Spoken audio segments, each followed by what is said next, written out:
Hello, I'm Bryan Dean, and I'm here today with the three captains of our Oklahoma River cruisers: Monty Compton here on the left, Charlie Archer in the middle, and Brett Smith there on the end.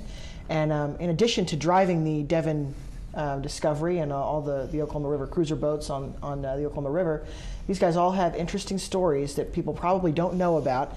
And I want to just talk to each of them a little bit and talk to them about what their stories are and where they came from before they started driving these boats. And I guess I'll start with you, Monty. I heard you were a fisherman. I was a lifelong Alaskan, 41 years before I moved to Oklahoma.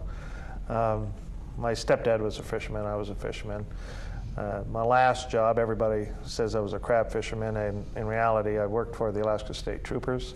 I ran a commercial fishery vessel for them, and we patrolled the Alaska fisheries, which included the crab fisheries there in Alaska. So we would go out a week ahead of the crab fishermen, make sure they weren't fishing, and it was a legal thing.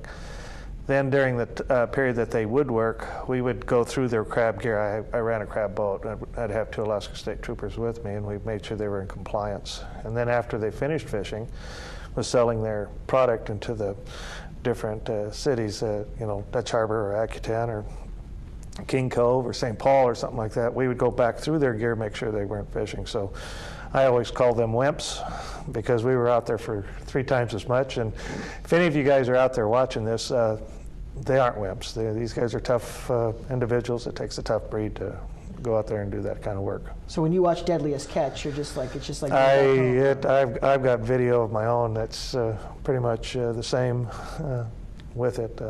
The seas up there on a nice day, you can't believe you're enjoying yourself out there, but those are far and few between. Does it make the Oklahoma River, when you drive on that, it seems like nothing, huh? I can't compare the two at all. We're in the middle of a unique experience on the Oklahoma River.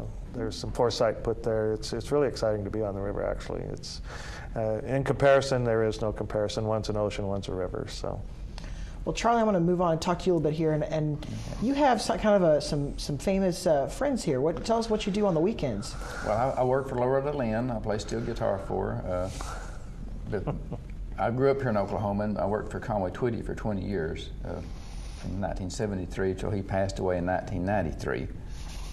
Then I lived on the Cumberland River in Nashville. And I was intrigued by the river. The Opryland had the General Jackson showboat and everything there, so I went to work for them, and that's how I ended up getting my captain's license. And then I moved back to Oklahoma, and then this opened up, which is really a great opportunity. But meanwhile, I had went back on the road with Loretta, which makes life kind of complicated sometimes, but I think it's an honor to get to do both of these jobs, the river cruisers and Loretta. So it's working out pretty good right now. So how do you go from, where you guys working the crowd on the boats and trying to get everybody interested to doing it, on the weekends in a concert? I mean, is it any similarities there, or is it just completely different worlds? Pretty much completely different. Yeah. Well, Brett, I'm going to move on and talk to you here for a minute.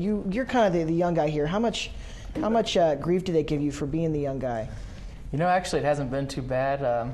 There's a few comments every once in a while that are made, but really they've been pretty accepting, and we've all had a good time.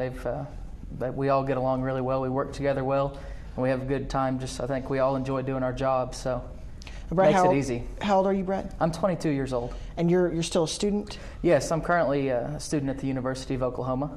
How does a guy, your age, who's still trying to get his college degree, wind up getting a license to become a captain on a boat? Well, I kind of moved around a lot. I grew up here in Deer Creek, and a friend of mine in Orange Beach, Alabama, had a charter fishing vessel. So I moved down there to go work on the charter fishing vessel, and I kind of spent some time boat hopping down there, fishing, and then I decided I was going to get my captain's license. So I went to captain's school and then met some people there, and ended up going to the oil field and being a deckhand out there for a while. I didn't have my license at the time, so I couldn't drive with anybody else on the boat by myself, so I started transporting vessels for my company. We were based out of New Orleans, and I would deliver boats wherever we needed to go. We had jobs in Key West and where I lived, Orange Beach, throughout Mississippi, and started doing that, then got my captain's license, and here I am. Moved back to go to OU, finish out my school. And this job opened up. I heard about it, and I thought it'd be fun, So. Did you ever think when you came back to Oklahoma you'd be captaining a boat again? I mean, we don't have a lot of commercial fishing boats here, do we? No, I definitely never thought that I'd be captaining a boat here.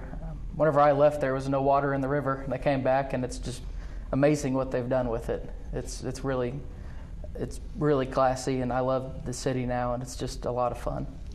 Well, if anybody would like to check out that river, you can go down to Regatta Park or to the Meridian Landing and take a boat, and maybe one of these three will be driving your boat, and you can check out the side of the river you've probably never seen before. Thank you all very much.